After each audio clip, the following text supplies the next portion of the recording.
Good morning mga kabakyard. Update tayo sa mga manok natin. Ito yung mga manok natin. Pag-gala-gala lang.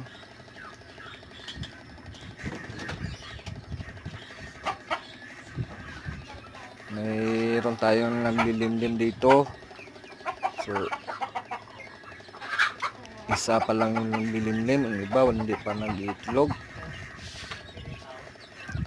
So, sa mga sisiw natin. So, meron tayo itong sisiw. Ito, matanda na to. Lapit na maging 3 months. Ganon din to. Yung patuka natin. Crumble. Starter. May sulfur QR na vitamins. Ito, sisiw natin 3 weeks. Ang pagkain ko dito, booster, crumble. Ito, ang 2 months, 1 month and 2 weeks. Ito, yung isa, 1 month and 1 week.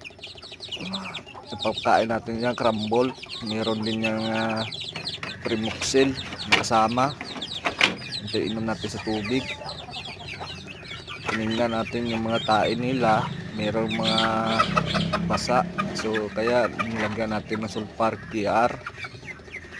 Ayan yung vitamins, yung